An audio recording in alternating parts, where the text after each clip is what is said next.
క్రీస్తునందు ప్రియమైన దేవుని బిడ్డలందరికీ క్రీస్తు ప్రభు రక్తంలో కడగబడి తండ్రిని దేవుణ్ణి ఆత్మతోనూ సత్యముతోనూ ఆరాధించడానికి వచ్చిన మీ అందరికీ కూడా యేసుక్రీస్తు నామములో మీకు శుభములు తెలియచేస్తున్నా. మనం గడిచిన 2 వారాలుగా క్రీస్తు ప్రభు దేవుని కుమారుడు ఎలా అవుతాడు అన్న అంశాన్ని ధ్యానిస్తున్నా. చాలా సంగతులు మనం నేర్చుకున్నాం.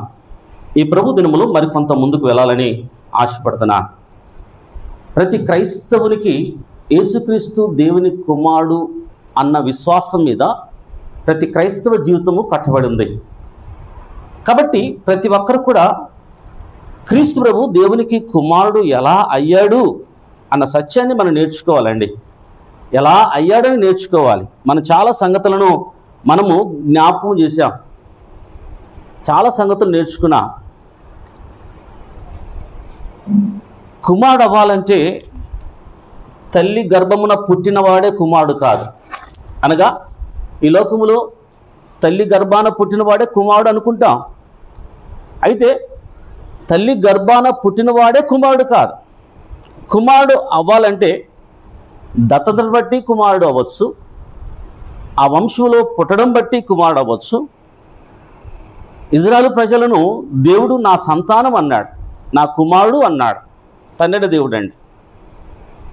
అంతేకాకుండా ఆదామును నా కుమారుడు అన్నాడు. అనగా దేవుని చేత నిర్మించబడబట్టి ఆదాము దేవుని కుమారుడు అయ్యాడండి.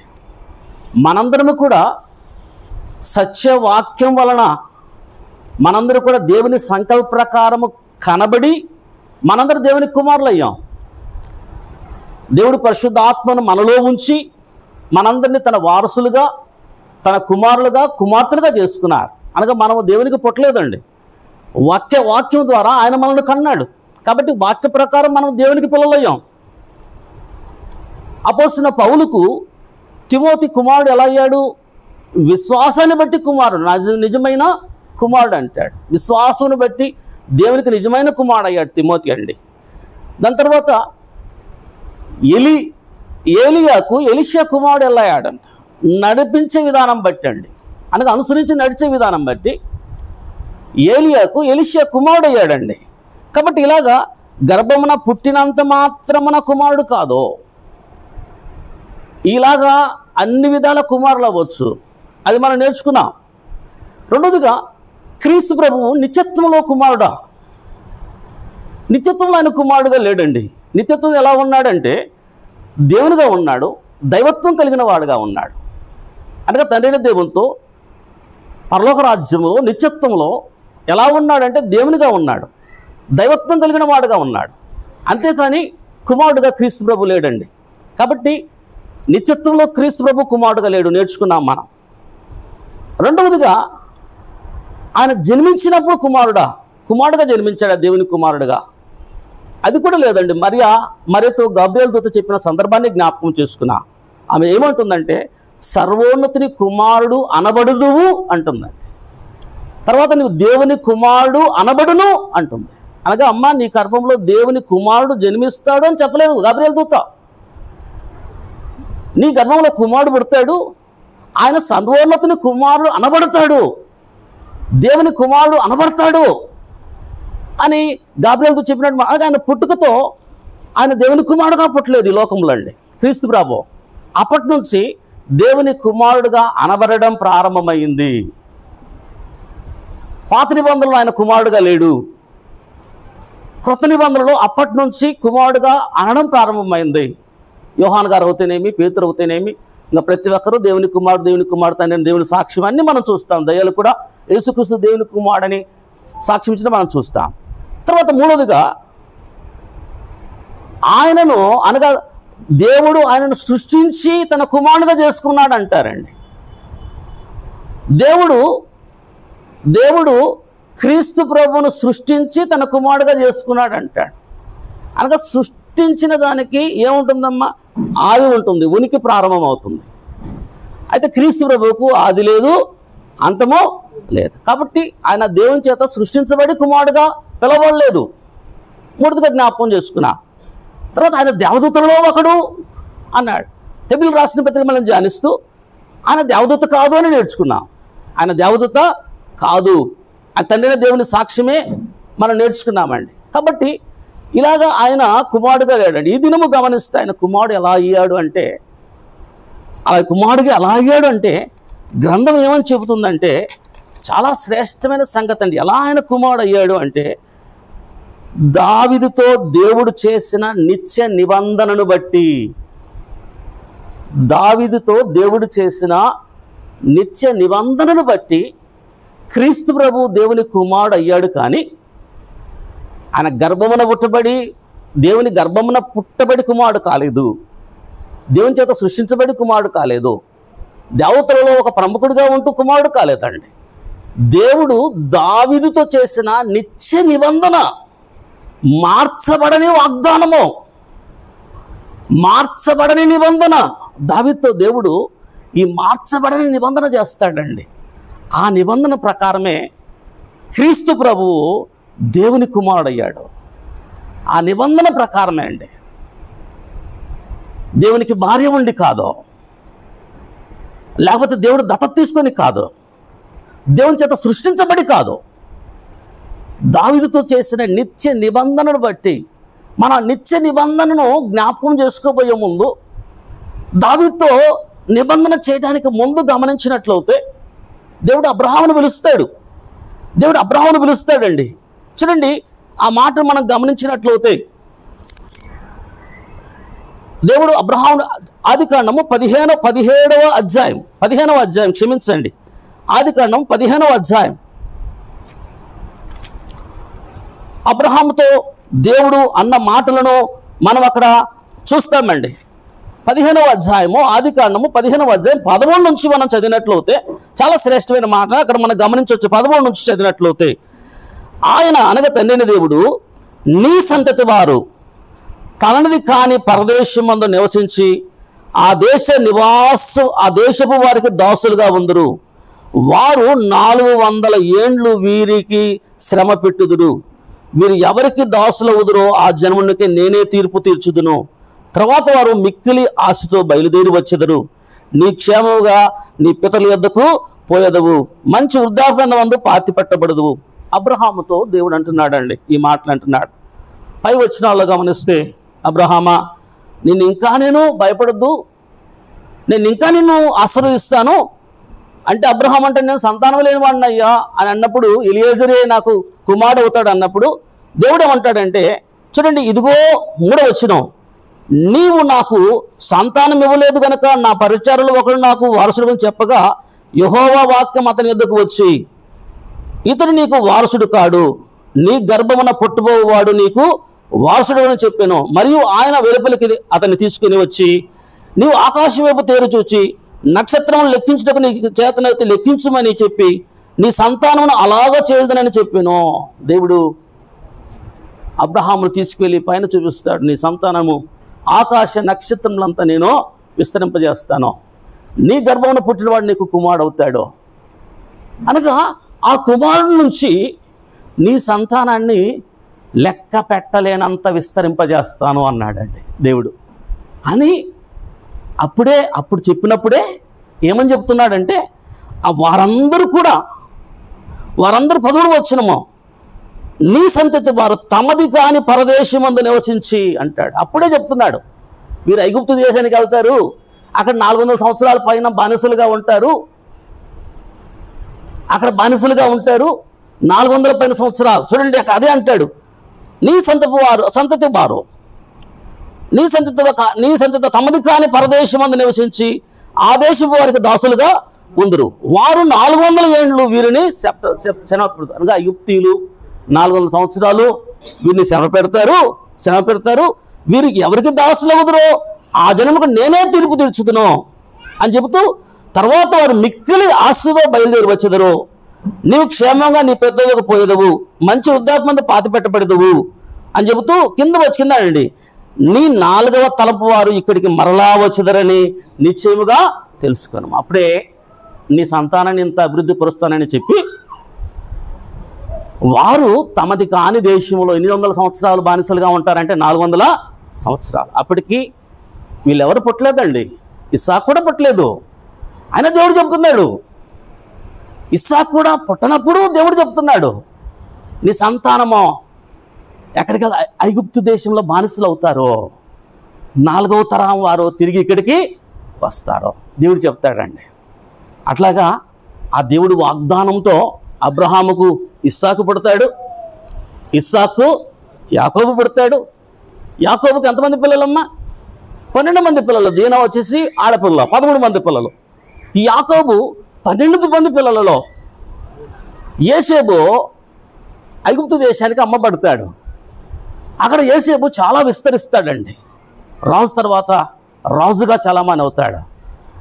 అప్పుడు యాకోబు కుటుంబంలో ఉన్న యాకోబు ఉన్నటువంటి ప్రాంతం అంతా కరువుతో ఉన్నప్పుడు ఆ యాకోబు కుటుంబ సమేతంగా ఎక్కడికి వస్తాడంటే ఐగుప్తు దేశానికి వస్తాడు. ఐగుప్తు దేశానికి వచ్చి ముందు యోసేపు వచ్చాడు, తర్వాత యాకోబు కుటుంబం అంతా ఐగుప్తు దేశంలో ఉంటారు. ఐగుప్తు దేశంలో వారు ఎంతగా విస్తరిస్తారంటే కొన్ని లక్షల మందిగా విస్తరిస్తారండి. కేవలము సైనికులే 6 లక్షల మంది అంటే ఇంకా పిల్లలు, పెద్దలు, వృద్ధులు, స్త్రీలు వీరందరూ కూడా ఇంకెంతమంది ఉంటారో. కాబట్టి లెక్క పెట్టలేనంత విస్తారంగా ఐగుప్తు దేశాలు విస్తరించిపోతారండి. విస్తరించిపోయినప్పుడు వారు 400 సంవత్సరాలు ఐగుప్తు దేశంలో ఉంటారు. అక్కడి నుంచి దేవుడు మోషే, అహరోను ద్వారా వాడిని విడిపించి అరణ్యంలో ప్రయాణం చేస్తున్నప్పుడు సీనాయి పర్వతం దగ్గర వారికి ధర్మశాస్త్రాన్ని ఇస్తాడు, ఇజ్రాయెల్ ప్రజలకండి. ఆ ధర్మశాస్త్రాన్ని ప్రకారం వారు అనుసరించి నడుస్తూ వారు పాలు తేనెలు ప్రవహించే దేశం వెళ్ళిన తర్వాత వారందరూ అలా దినాలు గడిచిన తర్వాత వారందరూ ఏమడుగుతారంటే, మాకొక రాజు కావాలంటారు. మాకొక రాజు కావాలా అనగా అనేక మందికి రాజులు ఉన్నారు, మాకొక రాజు కావాలంటాడు. అప్పుడు దేవాది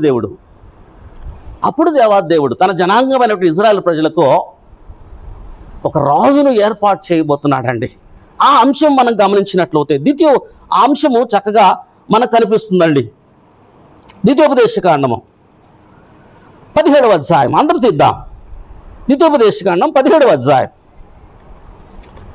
వాళ్ళు రాజు కావాలన్నప్పుడు దేవుడు చూడండి, రాజును ఏర్పాటు చేసేది ఎవరు అంటే తండ్రి అయిన దేవుడే.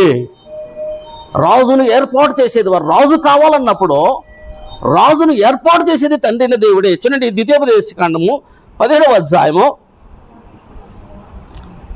14వ వచనంలో, నీ దేవుడైన యెహోవా నీకు ఇచ్చిన దేశంలో నీవు ప్రవేశించి దాన్ని స్వాధీనపరుచుకొని అందులో నివసించి నా చుట్టూ ఉన్న సమస్త జనుల వల్లే నా మీద రాజును నియమించుకుందును అని అనుకునేలా నీ దేవుడైన యెహోవా ఏర్పరచుకున్న వానిని అవశ్యముగా నీ మీద రాజుగా నియమించగలను. రాజు కావాలన్నప్పుడు, నువ్వు రాజు కావాలంటే నీ దేవుడైన యెహోవా నియమించిన వాడిని మాత్రమే నువ్వు రాజుగా ఉండాలి. ఎవరంటే వారు రాజులుగా ఉండడానికి దేవుడు ఇష్టపట్టలేదండి.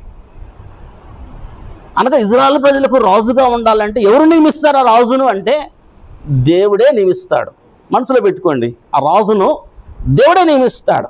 అదంటాడు, అవశ్యంగా నీ మీద రాజుగా నియమించుకునే వాళ్ళను, నీ సహోదరులనే ఒకరిని నీ మీదుగా రాజుగా నియమించుకోలేను, నీ సహోదరుడు కానీ అన్యుని నీ మీద నియమించుకోకూడదు. రాజు కావాలన్నారు కదా, ఎవరంటే వాడిని నువ్వు రాజుగా పెట్టుకోవద్దండి. ఎవరిని రాజుగా పెట్టుకోవాలంటాడంటే నీ సహోదరులో ఉన్నవాడిని రాజుగా పెట్టుకోమంటున్నాడు. ఎవరంటే వాడిని రాజుగా పెట్టుకోకూడదు. ఇంకేముంటాడంటే ఆ రాజుకు కావాల్సినటువంటి అర్హతలు అన్ని నీ మీద ఉంచుకోనకూడదు. ఆ రాజు అంటండి గుర్రములను విస్తారంగా సంపాదించుకొనవలదు.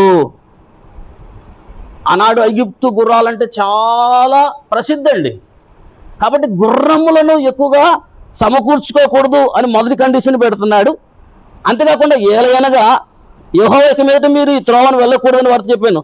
తర్వాత రెండో కండిషన్, తమ హృదయము తొలగిపోన్నట్లు అతడు అనేక స్త్రీలను వివాహము చేసుకొనకూడదు.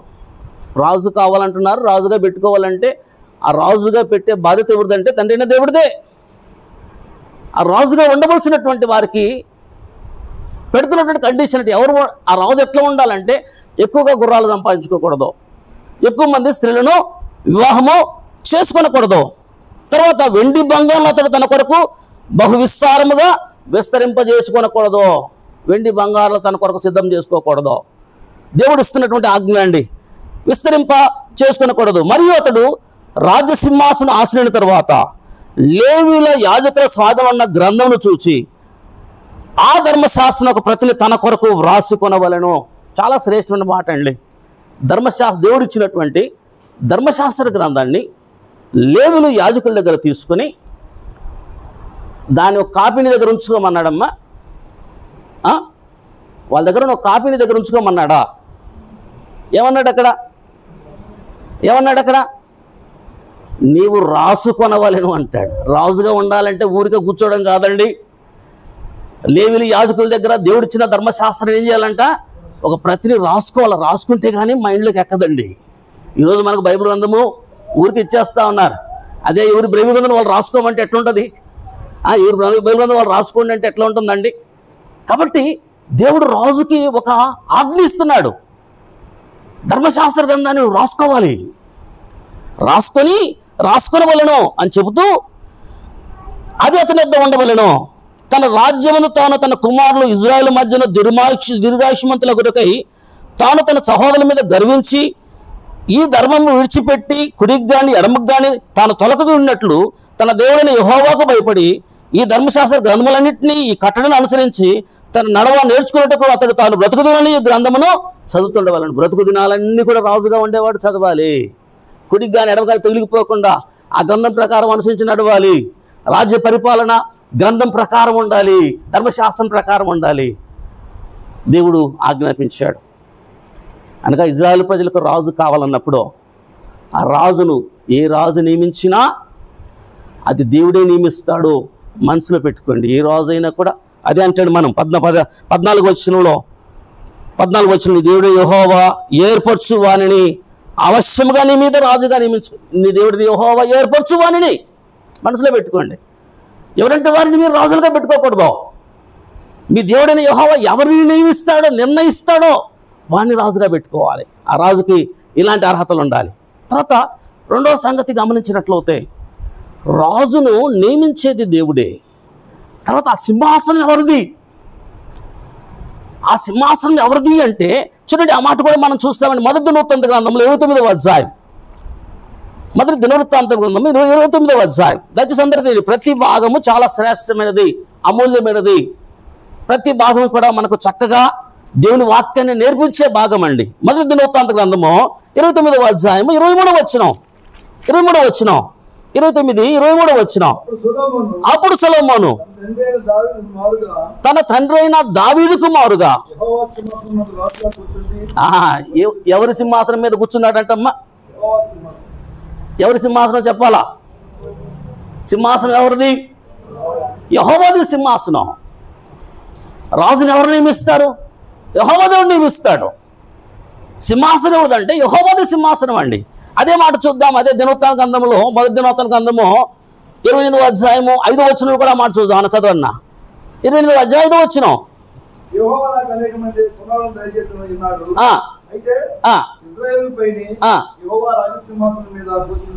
ఇజ్రాయేలు పైన యెహోవా రాజ్య సింహాసనం మీద కూర్చుండుటకు అంటాడు. సింహాసనం ఎవరిదంటే యెహోవాదే. రాజును ఆయనే నియమిస్తాడు. ఆ రాజును ఎవరి సింహాసనం మీద కూర్చోబెడతాడంటే తన సింహాసనం మీద కూర్చోబెడతాడు. రాజునండి. కాబట్టి రాజును ఆయన నియమిస్తాడు. ఆ రాజును తన సింహాసనం మీద కూర్చోబెడతాడు. ఎవరు కూర్చోబెడతాడు? తండ్రిని దేవుడు కూర్చోబెడతాడండి. తర్వాత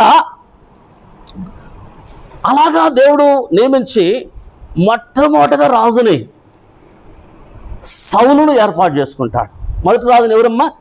సౌలును ఏర్పాటు చేసుకుంటాడు. సౌలును తన సింహాసనం మీద ఆయన నియమించి కూర్చుని పెడతాడండి దేవుడు. అయితే సౌలు ఏం చేస్తాడంటే దేవుని మీద తిరుగుబాటు చేస్తాడు. దేవుని మీద తిరుగుబాటు చేసి దేవుని మాట వినలేదండి. విననప్పుడు అప్పుడు దేవుడు అంటాడు, ఆ మాట కూడా చూద్దాం. దేవుడు ఏమంటాడంటే మొదటి సమూయేలు గ్రంథము 15వ అధ్యాయము, మొదటి సమూయేలు గ్రంథము 15వ అధ్యాయం 9-10 వచనాలలో, మొదటి సమూయేలు గ్రంథము 15వ అధ్యాయం 9-10 వచనాలలో చక్కని మాట అక్కడ పరిశుద్ధాత్మ దేవుడు జ్ఞాపకం చేస్తున్నాడండి. సౌలును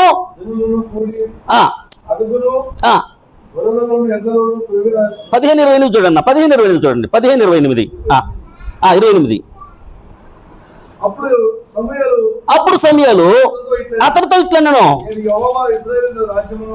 నేడు యెహోవా ఇశ్రాయేలు రాజ్యమును నీ చేతిలో నుంచి తీసి నీకంటే ఉత్తముడైన నీ పొరుగువానికి దానిని, సౌలా సౌలా, నీ చేతిలో నుంచి నీ రాజ్యాన్ని తీసివేసి నీకంటే ఉత్తముడైనటువంటి నీ పొరుగువానికి దానిని, అనగా తన సింహాసనం మీద తండ్రిన దేవుడు మొట్టమొదటి రాజుగా సౌలును నియమించాడు.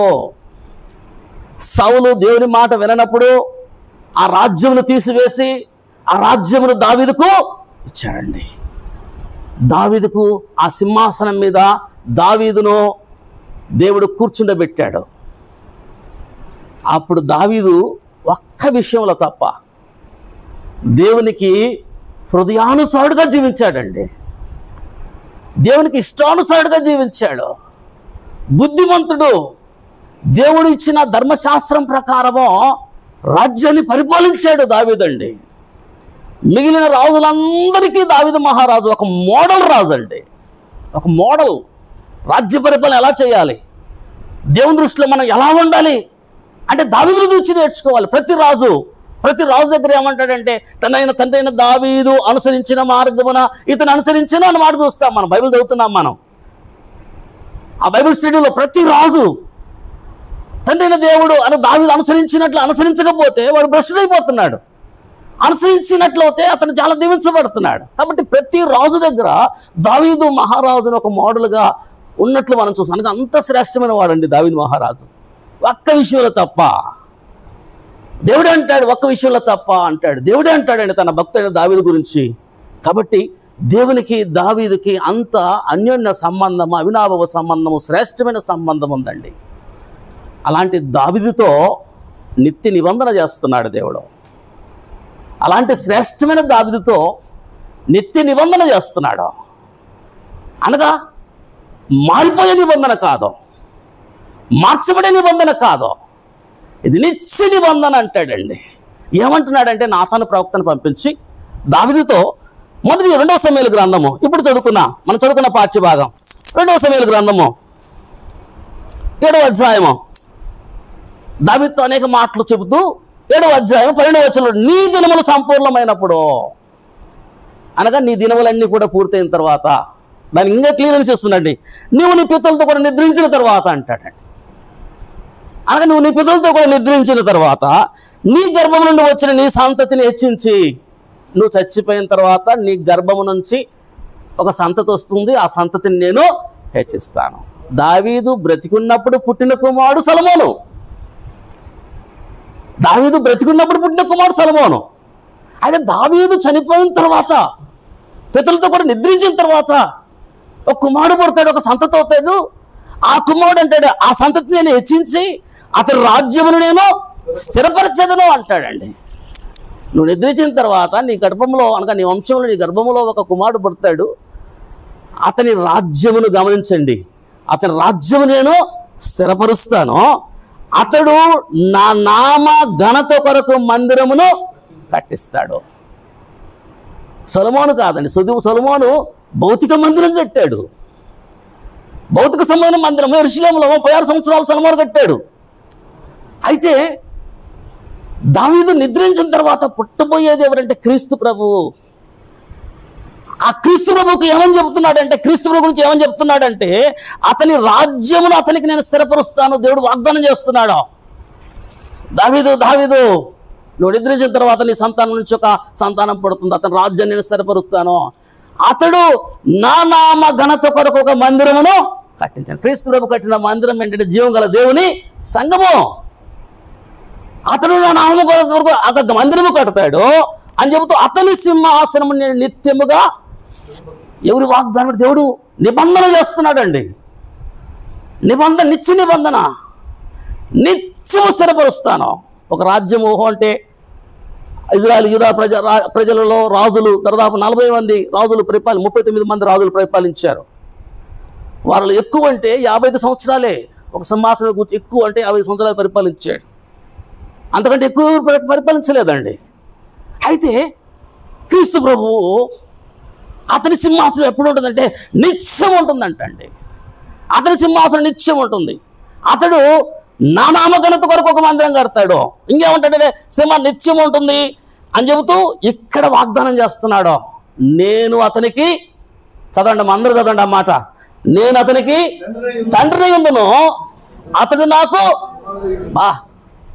దేవుడి కుమారుడు ఎలా అయ్యాడు? క్రీస్తు ప్రభు ఇక్కడ దేవుడు వాగ్దానం చేస్తున్నాడు దావీదుతో, నేను అతనికి నేను తండ్రిగా ఉంటాను. ఎవరికంటే ఆయన గర్భంలో నుంచి వచ్చే సంతానానికి నేను తండ్రిగా ఉంటాను, అతనికి నేను కుమారుడుగా, అతను నాకు కుమారుడు. క్రీస్తు ప్రభు నా కుమారుడు అవుతాడని తండ్రి దేవుడు ఇక్కడ చెప్తున్నాడండి. క్రీస్తు ప్రభు అనగా తండ్రిని దేవుని భార్య గర్భంలోంచి కాదు క్రీస్తు ప్రభు వచ్చి కుమారుడుగా అయ్యింది. దేవదూతలతో ఒకడుగా ప్రముఖుడుగా ఉండి కుమారుడు కాలేదు క్రీస్తు ప్రభు అండి.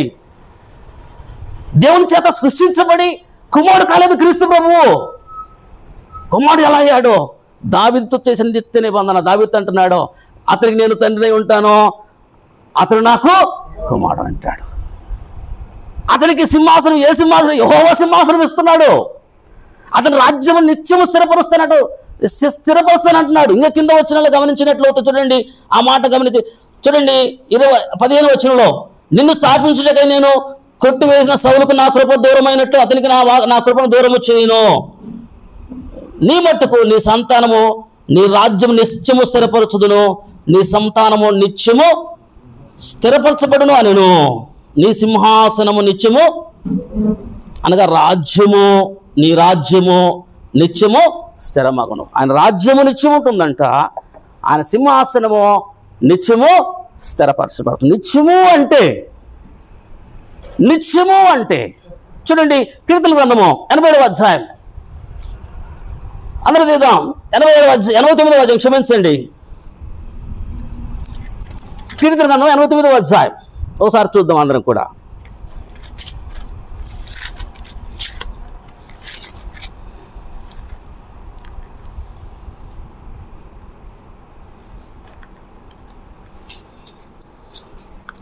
ఆయన దాదాపు 20వ అధ్యాయం నుంచి 20వ వచనంలో ఏమంటాడంటే 89, నా సేవకుడు దావీదు నేను కనుగొని ఉన్నాను, నా పరిశుద్ధ తైలముతో అతనిని అభిషేకించున్నానని 20వ వచనం నుంచి కూడా దావీదు గురించి చెబుతూ, 20వ వచనం నుంచి దావీదు గురించి చెబుతూ ఆయన ఏమంటాడంటే 29వ వచనంలో, నా నిబంధన అతనితో స్థిరముగా ఉండును, నా నిబంధన అతనితో స్థిరముగా ఉండును, ఆకాశమున్నంత వరకు అతని సింహాసనము నిలిపెదను. ఎంతవరకు ఆయన సింహాసనం నిలబెడతాడంట? దావీదు నిద్రించిన తర్వాత వచ్చే ఆయన సంతానమును తండ్రిన దేవుడు తన కుమారుడిగా చేసుకున్నాడు. యేసుక్రీస్తు అలాగా దేవుని కుమారుడయ్యాడు. అతని రాజ్యమును స్థిరపరుస్తారన్నాడు. అతని యొక్క సింహాసనము నిత్యము ఉంటాడు. నీ సింహాసనం నిత్యము నిలిపెదను అని చెబుతూ ఇంకా పైన గమనించినట్లయితే చూడండి 35వ వచనంలో, అతని సంతానము శాశ్వతంగా ఉండుననియు, అతడు సింహాసనము సూర్యునంత కాలము నా సన్నిధి ఉండనియు, చంద్రుడునంత కాలము అది నిలిచిననియు,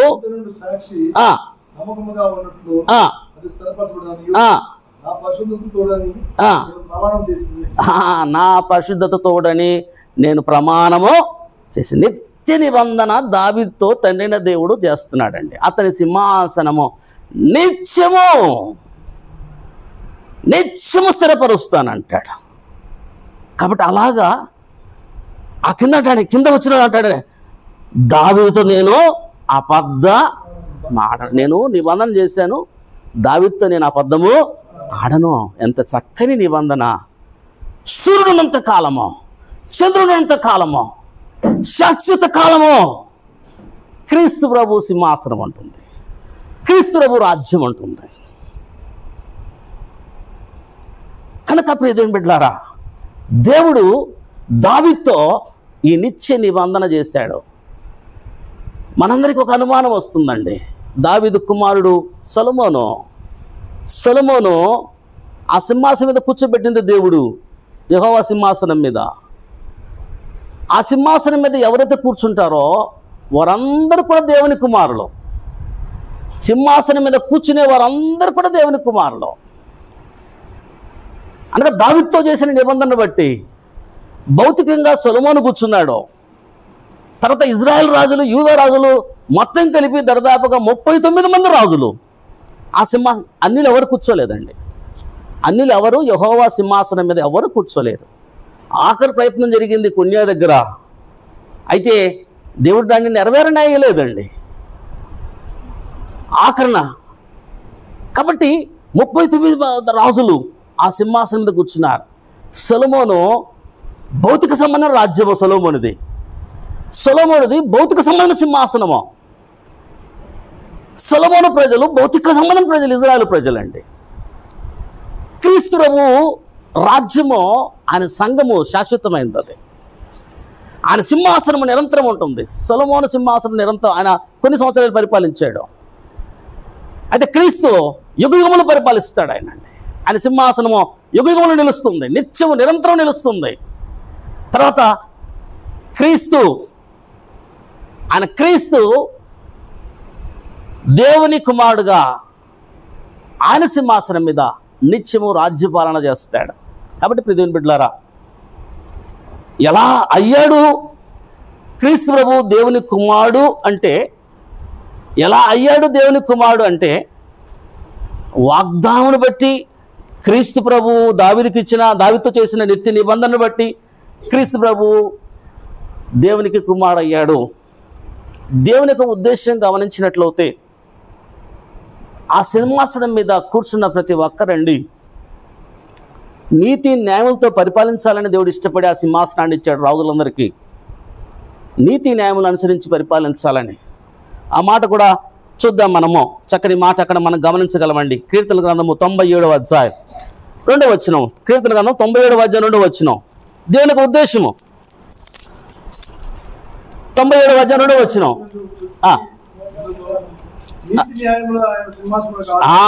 నీతి న్యాయములు ఆయన సింహాసనమునకు ఆధారములో. కాబట్టి దేవుని యొక్క ఉద్దేశం ఏంటంటే, తన సింహాసనం మీద కూర్చున్న ప్రతి రాజు నీతి న్యాయములు అనుసరించి పరిపాలించాలనుకున్నాడండి. అయితే ఈ 39 మంది రాజులలో ఒక్కరు కూడా అలా పరిపాలించలేదు. అందుకే క్రీస్తు ప్రభువును ఆయన కుమారుడుగా ఆయన సింహాసనం మీద కూర్చుండబెట్టాడు. సింహాసనం మీద కూర్చుండబెట్టి నా కుమారుడు అంటున్నాడు, నేను అతనికి తండ్రినే ఉంటాను అంటున్నాడండి. ఆఖరి రాజుల్లో గమనించినట్లయితే యూదా రాజులు 19 మంది. ఆ యూదా రాజుల్లో 19వ వాడు కొన్యా. అతనికి ఏమని పేరంటే, కొన్యా అని, యొకన్యా అని, యెహోవాకీను అని 3 పేర్లుగా బైబిల్ అందులో అతను పిలుస్తారు. కొన్యా, యొకన్యా, యెహోవాకీను. అతను ఆఖరి రాజు. అతను ఏం చేస్తాడంటే, దేవుని మాట వినడు. బాల్యంలోనే రాజు అయ్యాడు, దేవుని మాట వినడండి. ఆ విషయం చెబుతూ దేవుడు ఏమంటాడంటే, 22వ గ్రంథము 22వ అధ్యాయం 22వ అధ్యాయం 22వ గ్రంథం 22వ అధ్యాయం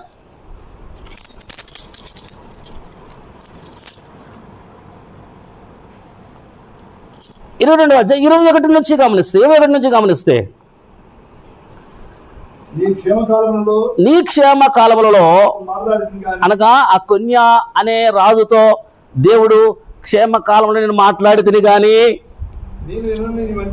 నేను వినను అని నువ్వు అంటివి. నా మాట వినకపోతే నీ బాల్యము నుండి నీకు వాడుక.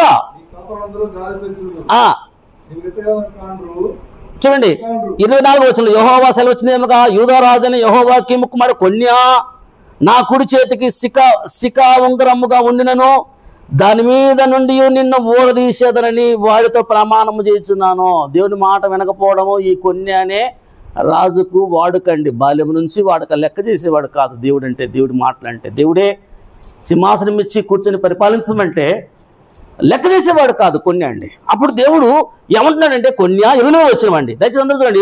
28వ వచనం ఏమంటాడంటే కన్య అతడు ఓ హేయమైన ఓటికుండ వంటి వాడా, పలికి మాలిన ఘటమా, అతడును అతని సంతానమును విసిరివేయబడి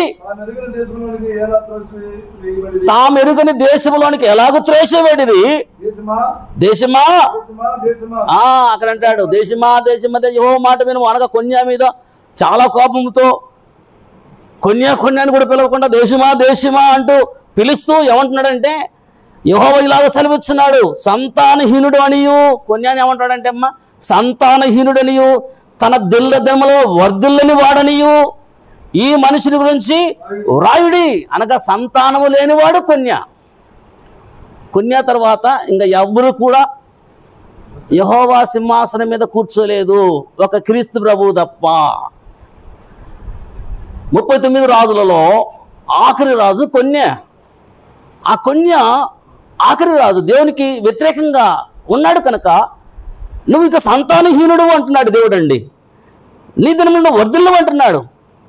అతని సంతానమును ఎవడనో వర్ధిల్లడు, వాళ్ళ ఎవడనో దావీదు సింహాసనమందు కూర్చుండడు దేవుడు చెప్పాడు. ఆఖరి రాజు.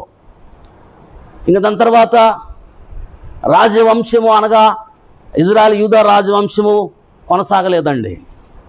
ఆ సింహాసనం మీద ఆఖరణ ఎవరంటే కొన్యానే. అయితే నిరంతరం ఆ సింహాసనం మీద కూర్చున్నది ఎవరంటే క్రీస్తు ప్రభు అండి. ఇదే మాట మొదటి దినవృత్తాంతంలో కూడా ఈ మాట చెప్తాడండి. చూద్దాం ఒకసారి. మొదటి దినవృత్తాంత గ్రంథము 17వ అధ్యాయము, మొదటి దినవృత్తాంత గ్రంథం 17వ అధ్యాయం 11 నుంచి మనం చదివినట్లయితే 17-11 నుంచి, ఆ దావీదు నీ జీవిత దినములు తీరి నీ పితరుల యొద్దకు నువ్వు చేరినప్పుడు